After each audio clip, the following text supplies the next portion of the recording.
Short on funds? Shanghai Halts urgent $624 billion key projects. BlackRock's sale of Shanghai office buildings at 70% discount draws attention and suspicion. China Zhongzhi Group defaults, investors seeking justice face suppression. Surge in organ donations from young individuals with brain death in China since January 5 raises concerns. 11-year-old child barred from leaving the country, lawyer, CCP's implicating has never stopped. It's all covered in today's China Truths. Short on funds? Shanghai Halts urgent $624 billion key projects. After we reported on the deep crisis state of local government debt, prompting the CCP to take significant measures and issue a secret order for a nationwide directive to halt infrastructure projects that haven't reached 50% completion, breaking news emerges that the major Shanghai project, the Golden Central Development Belt, valued at 624 billion yuan, has been abruptly halted. In detail, on January 21, a Weibo post revealed an emergency supplementary notice titled Sorting Out 2024 New Construction Projects in the Golden Central Development Belt.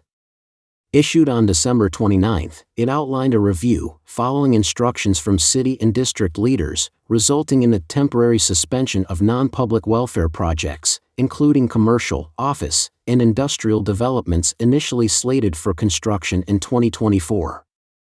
According to official Chinese media, the Golden Central Development Belt is considered an important strategic carrier and major landmark project in Pudong, with a planned total investment of approximately 624 billion yuan, nearly $87 billion.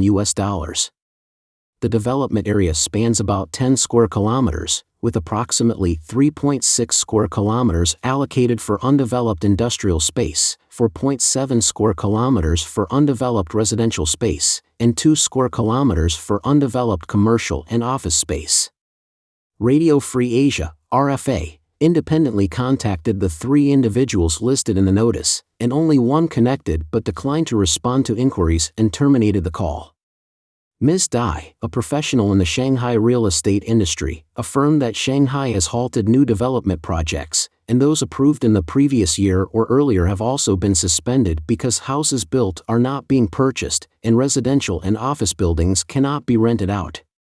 Meanwhile, a circulated online post reveals that in certain areas of Shanghai, such as Hongkou, North Sichuan Road, Pudong, etc., vacancy rates exceed 40%. The secretary of the Shanghai Municipal Committee has declared that the city will no longer approve new commercial projects, including shopping malls and office buildings. Mr. Li, knowledgeable about the Shanghai project, further disclosed to RFA that a friend working in a state-owned enterprise mentioned that the next step for Shanghai civil servants is a salary reduction. Commentator Kai Shinkuan recently posted on the X platform, stating that Shanghai's urgent halt to its prominent key achievement projects signals a severe shortage of funds even for China's most alluring city. This year, Shanghai's financial priorities are primarily directed towards maintaining public welfare and sustaining daily administrative operations. It lacks the capacity to handle the purportedly 200 billion yuan megaprojects. Additionally, the long-standing myth of continuously rising property prices has become obsolete. Future expectations have significantly dwindled, and impulsive home buying trends are unlikely to reappear. Property sales are no longer as brisk as before, and the risks associated with investing in real estate, whether residential or commercial properties, are on the rise. Local CCP governments are burdened with substantial debts, with claims that the total surpasses 1 trillion yuan, approximately $140.5 billion. As previously reported, Reuters cited insider information, stating that Beijing authorities have issued notices to local governments, instructing them to delay or halt specific state-subsidized infrastructure projects to mitigate debt risks. In recent weeks, the CCP State Council has directed 12 provinces and cities to postpone or cease construction projects that are currently less than halfway completed. BlackRock's sale of Shanghai office buildings at 70% discount draws attention and suspicion. On Monday, January 22, Bloomberg reported that sources revealed BlackRock, the American asset management company, is selling one of its office buildings in Shanghai for less than 30% of the purchase price. This information has triggered significant attention and suspicion in the market. In details, Bloomberg mentioned that in 2018, BlackRock acquired 2 office buildings in the emerging Central Business District on the north bank of the Huangpu River in Shanghai for 1.2 billion yuan, approximately $168.9 million, with a total floor area of 27,805 square meters. Currently, BlackRock is selling one of the office buildings at a 30% discount, indicating a downturn in the Shanghai commercial real estate market. According to Bloomberg, finding buyers in the current Chinese commercial real estate market could be challenging due to economic sluggishness and oversupply, putting pressure on commercial real estate. Other institutional investors are also selling office buildings. As of now, BlackRock has not disclosed potential buyers or the progress of the transaction. In response, a spokesperson for BlackRock stated, BlackRock does not comment on individual investment projects. The spokesperson also clarified that the recent media reports do not relate to BlackRock Fund and BlackRock Jianxin Wealth Management, having no impact on their operations. A report by Caijing News on Monday, January 22, stated that the Shanghai office building being sold by BlackRock is a project managed by the company's overseas real estate investment team and has no direct relation to BlackRock's domestic business in China. China Zhongzhi Group defaults, investors seeking justice face suppression. The recent bankruptcy case that shook the Chinese financial sector involves the prominent Chinese asset management firm, Zhongzhi Group, leading to the financial collapse of tens of thousands of middle-class investors who are now grappling with abrupt impoverishment. Certain affected investors have stepped forward, revealing that this was a deliberate and premeditated partnership between government officials and business entities, essentially a coordinated scheme designed to exploit investors. Recently, 2 victims of the China Zhongzhi Group investment program shared some concealed aspects of the situation with NTD Television's reporters. In August 2023, a trust product valued at 350 billion yuan, nearly $49 billion, managed by Zhongrong International Trust, a subsidiary of Zhongzhi Group, halted payments. By November of the same year, Zhongzhi Group issued an apology letter to investors, acknowledging that their total assets were around 200 billion yuan, while liabilities ranged from 420 to 460 billion yuan. One of the victims, named Wang Han, recounted, after sending an apology letter, there was no further communication from the company. Subsequently, they declared bankruptcy and underwent liquidation. As creditors, we received no information. All their actions were deceptive, geared towards maintaining stability, instructing us not to take any action initially. According to reports from mainland media, the top 8 executives of Zhongzhi Group are high-ranking officials within the CCP. Following the collapse of Zhongzhi Group, criticism emerged, alleging collusion between political and business figures, essentially creating a Ponzi scheme. Li Cohen, one of the victims, emphasized, this is not termed fraud, it's termed professional robbery. Since these accounts were managed by officials, those overseeing officials and auditors have already become corrupt. They depleted this enterprise. By showcasing losses, they could transfer assets and line their own pockets. Public reports indicate that China Zhongzhi Group has 50,000 high-net-worth investors, nearly 5,000 corporate clients, and 150,000 investors with an investment of over 3 million yuan, nearly $423,000, with the highest amount reaching 5 billion yuan, approximately $704.4 million.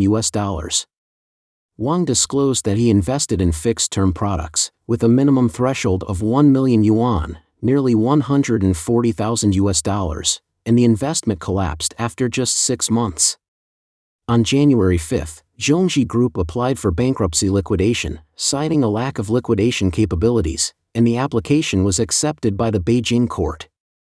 In response to this result, Wang Han stated that they are continuously urging the Beijing First Intermediate People's Court to cease this matter. As an enterprise entity, once it undergoes bankruptcy liquidation, if it ceases to exist, they won't be able to pursue many subsequent matters. Even the media, no one is advocating for them. Presently, their Douyin, Xiaohongshu, and Weibo accounts are consistently being shut down. Wang also mentioned that they face severe suppression when attempting to seek justice in Beijing or relevant local departments. Several friends of his were detained when they went there, some for 9 days, another for 13 days, and a female colleague was detained for 24 hours. In the end, they even physically assaulted her, resulting in injuries to her arm. Li Kun revealed that more than 100 investment victims have been consistently advocating for their rights in Beijing. Unfortunately, several individuals have lost their lives.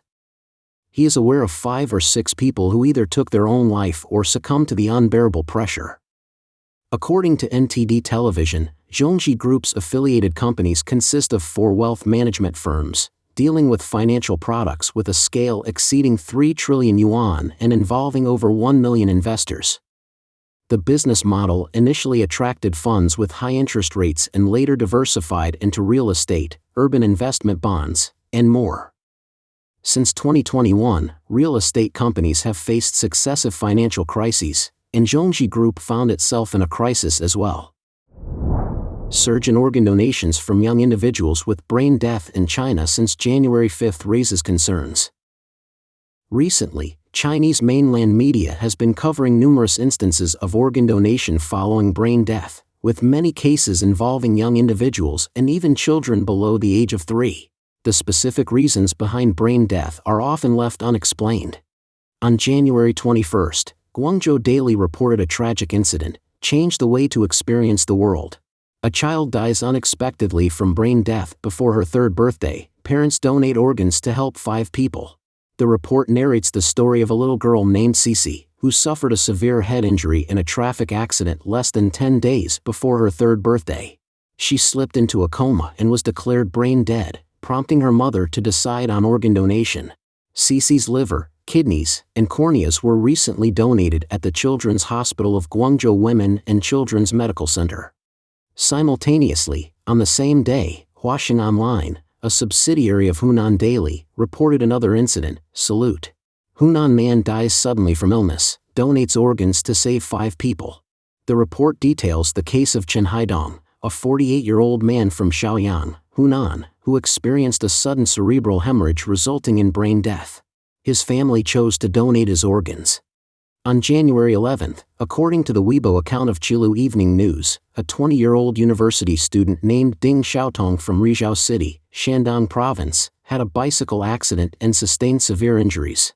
Hospital examination revealed that he was in a state of brain death. His parents selflessly donated his heart, lungs, liver, kidneys, and corneas, providing a new life for 7 individuals. Notably, in November of last year alone, the Weibo account of Qilu Evening News reported 5 consecutive cases of organ donation following brain death, and the individuals experiencing brain death were mostly children and young people, aged 8, 11, 13, and even a college junior. This news has triggered a wave of comments on social media in the mainland, with most of them expressing skepticism. They commented, "Why is there such a frequent occurrence of brain death? Is brain death really that easy?" Others remarked, "Brain death is required for trachea removal, isn't it?" Some expressed concerns, stating, "When one person's organs can match so many others, that person becomes very dangerous." Additionally, it was noted, sleeping pills and anesthetics can also induce a false appearance of brain death. Some netizens expressed anger, saying, "These demons have become purely professional, lacking humanity." They emphasize the annihilation of humanity, brain death and live organ harvesting. In March 2006, a woman named an alias first exposed the live organ harvesting of Falun Gong practitioners by the Chinese Communist Party in the United States. Over the past 17 years, overseas human rights lawyers, expert scholars, organizations opposing forced organ harvesting, China Organ Harvest Research Center, COHRC, Victims of Communist Regimes Foundation, the UK's Independent People's Tribunal, and more conducted extensive independent investigations into this issue. They unanimously concluded that the CCP systematically conducts large-scale live organ harvesting from Falun Gong practitioners, and this atrocity not only objectively exists but has yet to cease. Mr. Wang Jiuyuan, the international chair of the coalition to investigate the persecution of Falun Gong in China, CIPFG, previously stated to NTD, the CCP has formed a complete live organ harvesting system, which has become a dark industrial chain. It not only prolongs the lives of high-ranking CCP officials but also sells organs worldwide. Due to the immense profits involved, the CCP system cannot stop on its own. Greed only continues to grow, and the targets of live organ harvesting are extending to ordinary people. Anyone in mainland China could become the next target of the CCP's live organ harvesting. Last year, NTD television reported that many people in mainland China were involuntarily registered in the voluntary organ donation system without their knowledge. Some regions use the excuse of children starting primary school to force parents to register for organ donation points. 11-year-old child barred from leaving the country, lawyer, CCP's Implicating has never stopped. Towards the end of the previous year, the Chinese National People's Congress Legislative Affairs Commission ceased the practice of limiting the rights of relatives of those involved in cases concerning education, employment, social security, and other aspects. Despite this, Chinese state media reported that the Supreme Court affirmed that implicating would only happen if necessary. In response, Chinese human rights lawyer Wu Xiaoping in the United States commented, "What do necessary and non-essential mean? All the power is in the hands of the Chinese Communist Party. The act of implicating itself violates the rule of law." Faced with strong public opposition and pressure from various sectors of society, Wu highlights that the so-called research by the Supreme People's Court is not aimed at eliminating the implicating regulations. Instead, it seeks to legally entrench them. Chinese human rights lawyer Wang Quanzhang, a target of long-standing persecution by the CCP, faced the denial of his son Wang Guangwei's enrollment in school, thereby depriving him of the right to education. In October 2023, Wang Guangwei was also prohibited from leaving the country. Recently, Wang Quanzhang publicly questioned on the X platform whether restricting the exit of an 11-year-old child falls under implicating or endangering national security.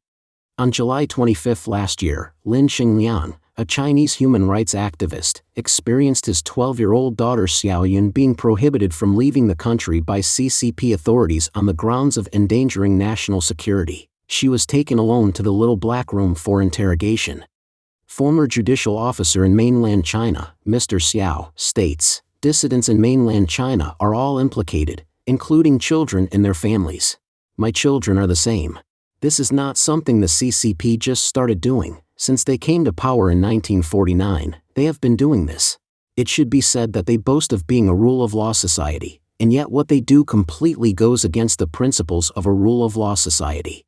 Simultaneously, the official website of the CCP court published an article titled "Research on the Consequences of Crime," claiming that the consequences of crime not only apply to the criminals themselves but also extend to their relatives and specific social relations. According to statistics, there are more than 160 laws and regulations in the CCP that restrict the employment and qualifications of those who have been criminally punished.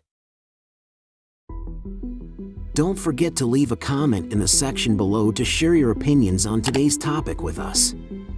Make sure to like and subscribe to see more interesting topics from China Truths.